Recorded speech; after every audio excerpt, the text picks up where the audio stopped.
चैटशाला में आपका स्वागत है। यहाँ आप सुन सकते हैं शिक्षा से जुड़े सभी विषयों पर बातचीत, खोज सकते हैं नए विचार और पा सकते हैं अपनी कक्षाओं में आने वाली दिक्कतों का कुछ हल। तो आइए कान लगाकर, मेरा मतलब ध्यान लगाकर सुनिए चैटशाला।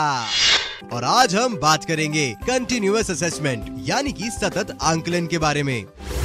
हमारे साथ आज मौजूद हैं मोनिका कोचर, जिनका शिक्षा के क्षेत्र में अब तक 23 सालों का अनुभव रहा है। मोनिका के लिए इंडिया के कोने कोने से टीचर्स ने खत, SMS, ईमेल और व्हाट्सएप के जरिए कंटिन्यूअस असेसमेंट के विषय में कुछ सवाल भेजे हैं। ये सवाल आपके भी हो सकते हैं, तो अपना ध्यान बरकरार रखिए। तो मोनिका, मुकेश जी हैं करनाल से, थोड़ा परेशान है, मुझे मैसेज करके कह रहे हैं कि रोहन भाई मैं थोड़ा परेशान हूँ। पहला साल है टीचिंग का, वैसे तो बहुत मजा आ रहा है, क्लास में बच्चे जो हैं वो मस्त होकर पढ़ भी रहे हैं, लेकिन जब मिड टर्म एग्जामिनेशन आया तो काफी बच्चे फेल हो गए। खासकर 5 बच्चे तो वो थे जो क्लास में बहुत अच्छा परफॉर्म कर रहे थे, फिर भी फेल हो गए। तो इस सिचुएशन में मैं क्या कर सकता हूँ?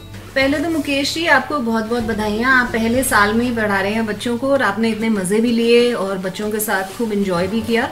अब आते हैं कि आपके मिड टर्म एग्जाम पे आपसे एक प्रश्न है जो आप खुद अपने आप सोचिए कि आपने बच्चों का मूल्यांकन किया तो वो क्या सिर्फ मिड टर्म एग्जाम के बेसिस पे किया या आप सारे सेमेस्टर में उनसे छोटे आकलन कर रहे थे? यहाँ पे मुझे लगता है कि मुझे ये दोनों शब्द थोड़े समझाने पड़ेंगे। एक है कंटिन्यूअस असेसमेंट, जिसे बोलते हैं सतत आकलन। सतत मतलब लगातार, आकलन मतलब जांचना। सतत आकलन एक तरीका है मूल्यांकन का, जिसमें आप पूरे सेमेस्टर में या पूरे साल में छोटे छोटे जानकारी के अलग अलग तरीके इस्तेमाल करते हैं और इन सारे अलग अलग आकलन को जोड़ के आप साल के अंत में बच्चों का मूल्यांकन करते हैं। इसका ऑपोजिट है, साल के अंत में एक परीक्षा ले ली।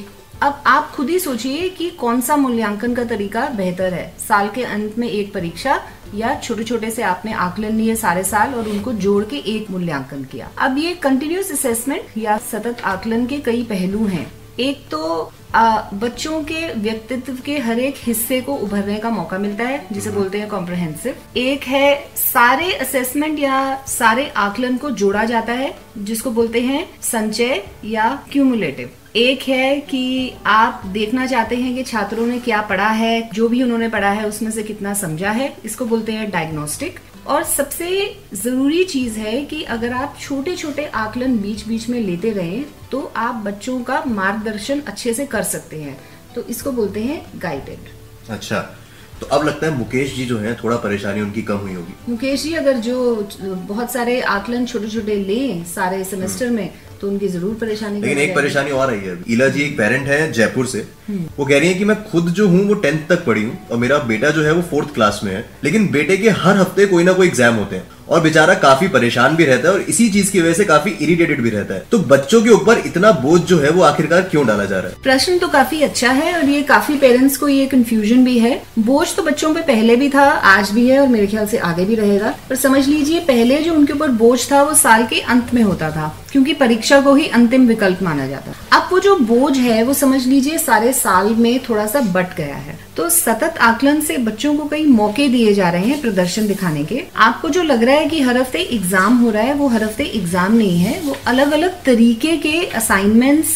या अलग अलग तरीके के आकलन हो रहे हैं। आप देखेंगे कहीं कभी तो बच्चे अपना पोर्टफोलियो बना रहे होंगे, कभी कोई वो किसी विषय का प्रोजेक्ट, कभी किसी और विषय का प्रोजेक्ट, कभी वो किसी का इंटरव्यू करने जा रहे होंगे। तो ये अलग अलग तरीके के मूल्यांकन के तरीके हैं जिनको जोड़ के आपके बच्चे का साल के अंत में एक ग्रेड तैयार होगा। इसका फायदा यही है कि बच्चे फिर साल के शुरू के अंत तक सतत रूप से जागरूक रहेंगे, हमारी तरह नहीं जो साल के अंत में बस 1 महीना सारी रात पढ़ के पास होके निकल जाते थे। अब उनके पास ये मौका ही नहीं है, उनको हर एक दिन अपना काम पूरी ईमानदारी के साथ करना होगा। तो अब आप एक पेरेंट हैं, आप खुद ही जांच लीजिए क्या बेहतर है, साल के अंत में 1 महीने सारी रात पढ़ के एग्जाम पास करना या सारे साल थोड़ी मेहनत करके अपने व्यक्तित्व को थोड़ा उभारना। तो मोनिका, ये तो हमने बात की टीचर्स की, पेरेंट्स की, लेकिन एक प्रिंसिपल भी है जो अपना एक सवाल पूछना चाह रही है। और प्रिंसिपल जो है वो वो एक प्राइवेट स्कूल के प्रिंसिपल हैं जमशेदपुर से। उनका सवाल ये है, वो ये पूछ रही है कि उनको बच्चों को करीब से जानना और उन्हें लगातार परखना जो है उनके पापा ने सिखाया। ठीक है। उनके पापा का जो स्कूल है वो पूरे कम्युनिटी में बहुत फेमस भी है। बहुत अच्छा। लेकिन जो आजकल की टीचर्स आ रही हैं उनको ये कंटिन्यूअस असेसमेंट, इसको करना, इसको बार बार क्यों करें, क्या इसके फायदे हैं, इन चीजों से बिल्कुल परे हैं वो टीचर्स। उनको लगता है कि ये सिर्फ एक काम है और इस काम को काम की तरह कर देते हैं और खत्म। मतलब खुद के इनपुट्स वो जब ही देती हैं जब उनको कुछ बड़ा दिखाना होता है या उनको कुछ टास्क दिया जाता है। तो इस सिचुएशन में वो क्या कर सकती हैं? पहली बात तो अगर आपके पापा ने ऐसा स्कूल बनाया है जो परिवर्तन लाना चाह रहा है और ला भी रहा है, तो ये तो बहुत ही बढ़िया बात है। और उससे भी बढ़िया बात है कि आप उसको आगे ले जाना चाह रही हैं, उसको और भी बड़ा बनाना चाह रही हैं अपने पापा के नाम के लिए। अब आते हैं आपके टीचर्स पे। तो पहली चीज ये बताइए कि अगर कोई बिल्कुल भी एक्सरसाइज नहीं करता हो और उसको मैं बोलूं एक्सरसाइज आपकी सेहत के लिए अच्छी है, अच्छा, तो एक बार बोलने से ऐसा तो नहीं होगा ना कि अगले दिन ही वो दौड़ पे निकल पड़ेंगे। तो कोई भी नई चीज करने के लिए हमें काफी मेहनत करनी भी पड़ती है, करवानी भी पड़ती है। तो मैं तो इन प्रिंसिपल को बोलूंगी कि एक अध्यापक एक बार बताने से बदल जाए ऐसा तो संभव नहीं है, उनको बार बार बताना पड़ेगा। एकदम जैसे ना ढीठ इंसान की तरह उनको बोलते ही रहना पड़ेगा बार बार अध्यापकों को, ताकि वो परिवर्तन की तरफ जाएं। तो उसके कुछ पॉइंट्स हैं कि टीचर्स को समझना पड़ेगा कि सतत आकलन का फायदा क्या है। एक तो ये कि मूल्यांकन सतत आकलन से ही बनता है, क्योंकि वो एक ही पहलू की पूर्ति नहीं कर सकता है। अगर आप सिर्फ एक एग्जाम लें तो वो बच्चों की एक पर्सनालिटी का सिर्फ एक हिस्सा चेक करता है, इसलिए कंटिन्यूअस असेसमेंट तो जरूरी है ही है। सतत आकलन से बच्चों को छोटे छोटे फीडबैक मिल जाते हैं जी। आपने एक छोटा सा काम किया, आपको पता लग गया वो ठीक है कि नहीं है, तो इससे बच्चों की प्रेरणा आगे बढ़ती है। बच्चों को ही नहीं, शिक्षकों को भी एक अपने काम के लिए एक प्रतिक्रिया मिल जाती है, एक फीडबैक मिल जाता है कि मैंने जो लेसन तैयार किया वो लेसन का जिस तरीके से मैंने तैयार किया वो ठीक था कि नहीं। एक बहुत ही हमारे समाज में इम्पोर्टेंट चीज है, बच्चे जो सीखने में अक्षम हैं, जिन्हें लर्निंग डिसेबल्ड बोल देते हैं या मॉडर्न वर्ल्ड में बोल देते हैं स्पेशल नीड्स, उनको छोटे छोटे मूल्यांकन से आसानी हो जाती है, क्योंकि उनको इतनी बड़ी चुनौती नहीं लगती। बच्चों के परिवार को भी पता लग जाता है कि बच्चे किस स्तर पे काम कर रहे हैं।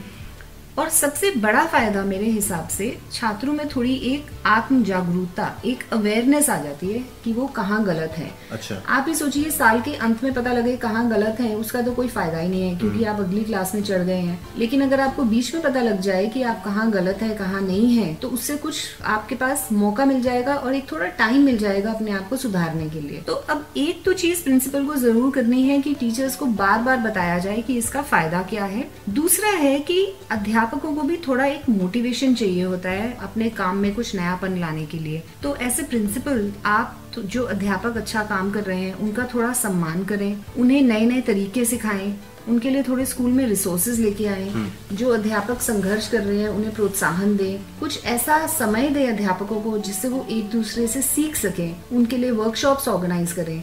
अगर आप भी कुछ सतत रूप से अध्यापकों को ट्रेन करने के लिए करते रहें, तो मेरे हिसाब से जो ये चेंज लाने के लिए जो आपका ये विद्यालय बना है वो जरूर अपने काम में सक्षम होगा। अच्छा, प्रिंसिपल से मैम वापस चलते हैं टीचर की तरफ। और ये जो टीचर है इनका एक अलग डाउट है, ये कह रही है आप तो उसका सोल्यूशन दो ही दो और साथ में मुझे और टीचर से भी कनेक्ट करो। तो इनका डाउट ये है, ये कह रही है कि मैं कंटिन्यूअस असेसमेंट करती तो हूँ, मुझे आता भी है, लेकिन मैं चाहती हूँ इसके ऊपर और फीडबैक मुझे अन्य टीचर्स दे, इसके ऊपर और फीडबैक मुझे बाकी टीचर्स दे। तो ऐसा करते हैं कि पहले तो आप इनको बता दो, उसके बाद हम कुछ टीचर्स को कनेक्ट करते हैं जो इनके क्वेश्चन का आंसर करेंगे। बिल्कुल ठीक है, बहुत ही अच्छा प्रश्न है और बहुत अच्छा लगता है जब टीचर्स दूसरे टीचर से कुछ सीखना चाहते हैं, क्योंकि पीयर हेल्प के बिना तो हम जिंदगी में कुछ कर ही नहीं सकते। तो मेरी तरफ से कुछ सामान्य उदाहरण है। एक बहुत ही सिंपल है कि रोजमर्रा का काम जो क्लास में होता है, जो विद्यार्थियों का प्रदर्शन, भागीदारी, ईमानदारी दिखाता है, ये एक बहुत ही अच्छा तरीका है असेसमेंट का। दूसरा है प्रोजेक्ट या परियोजना, जिससे विद्यार्थियों को काफी मौके मिलते हैं अपने व्यक्तित्व को अच्छे से प्रदर्शन करने जी। तीसरा है पोर्टफोलियो। पोर्टफोलियो जो एक काफी मिसअंडरस्टूड चीज है टीचर्स के लिए। पोर्टफोलियो कुछ भी नहीं है, सारे सेमेस्टर में जो बच्चों ने काम किया है उसको अगर आप इकट्ठा करके एक फोल्डर में डाल दें तो उसको बोलते हैं पोर्टफोलियो।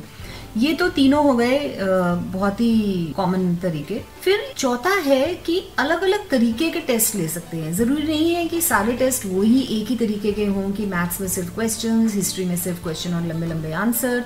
आप छोटे छोटे टेस्ट ले सकते हैं, जैसे बहुविकल्पी जिसे बोलते हैं MCQ या multiple choice, fill in the blanks या खाली स्थान, डिक्टेशन, छोटे छोटे प्रश्न उत्तर, मैच द फॉलोइंग।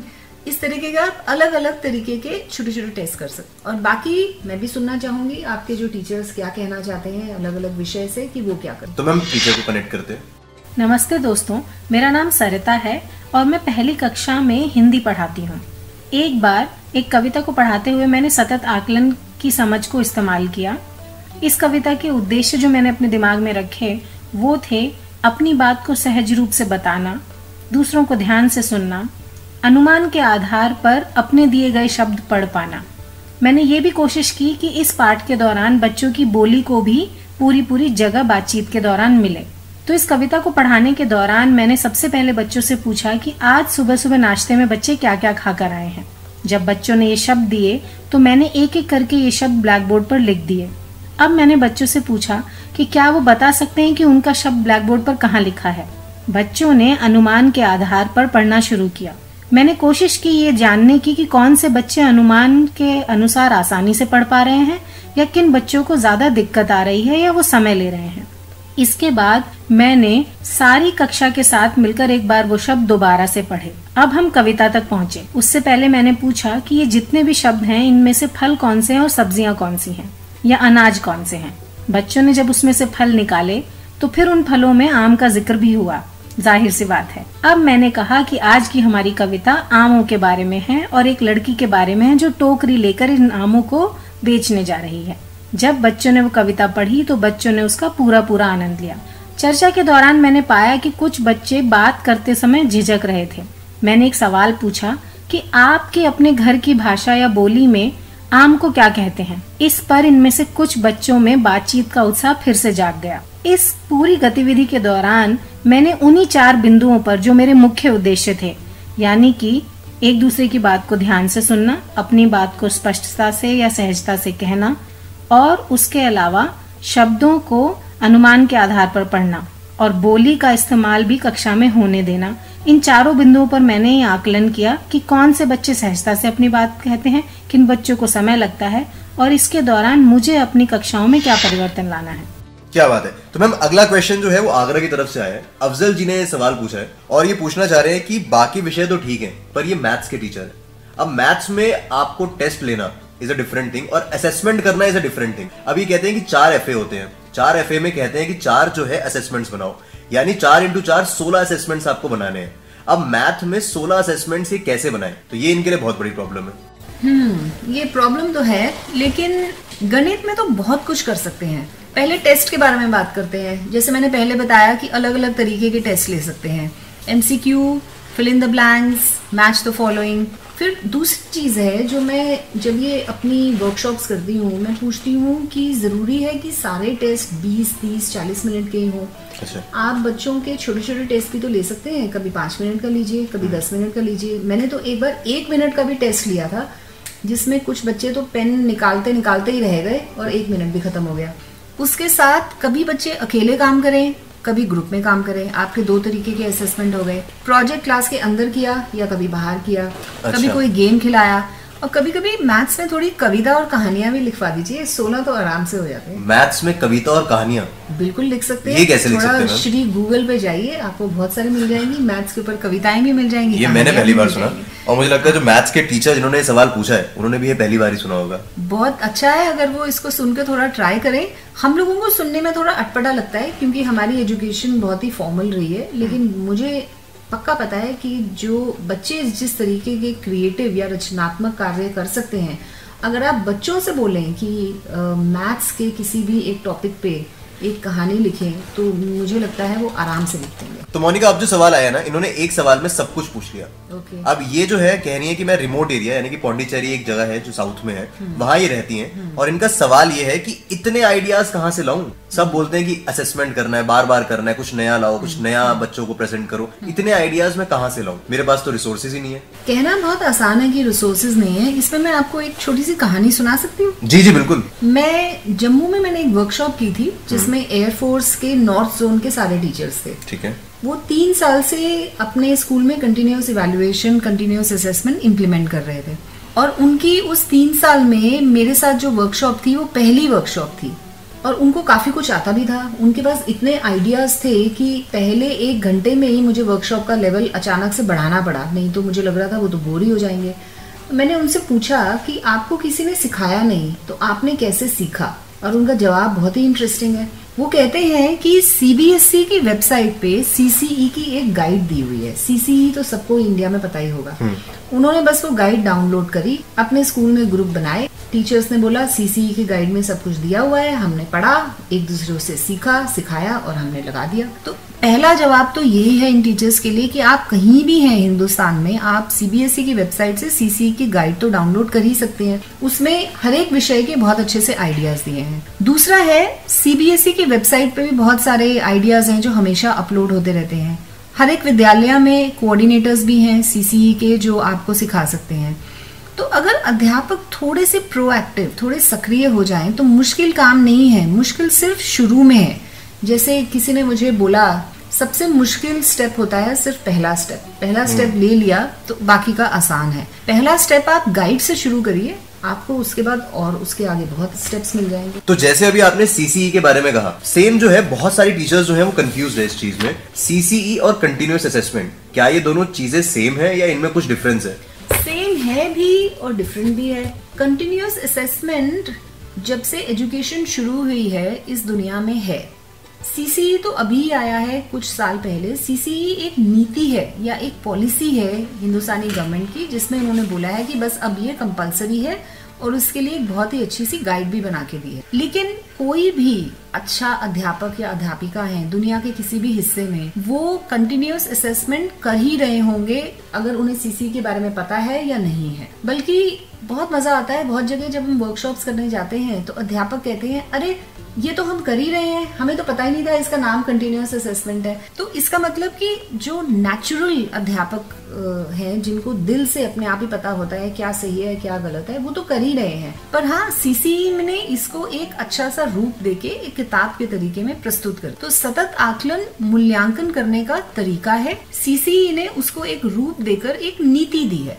पर आकलन सतत हो ये तो हमें हमेशा से ही पता था और आगे भी पता रहेगा। सीसीई आएगा, सीसीई जाएगा, सरकार के ऊपर है, लेकिन कंटिन्यूअस असेसमेंट तो हमेशा ही रहेगा क्योंकि वो अध्यापकों के ऊपर। इस चैटशाला में हमारे साथ जुड़ने के लिए बहुत शुक्रिया। आज की चर्चा से संबंधित अगर आपके पास कोई भी सवाल है तो नीचे कमेंट्स में लिख भेजिए। इनमें से 3 बेहतरीन सवालों को हम चुनेंगे और आपको यह सवाल हमारे आज के विशेष अतिथि से सीधा एक फोन कॉल के जरिए पूछने का मौका मिलेगा। आपका फीडबैक हमें चैटशाला को आपके लिए और कारगर बनाने में मदद करेगा, इसलिए कमेंट सेक्शन में अपना फीडबैक दीजिए और हमें यह बताइए कि आप किन विषयों पर चैटशाला में आगे चर्चा सुनना चाहते हैं। हमें आपके आइडियाज का इंतजार है। आपसे मुलाकात बहुत ही जल्द होगी। तब तक आप सुनते रहिए चैटशाला।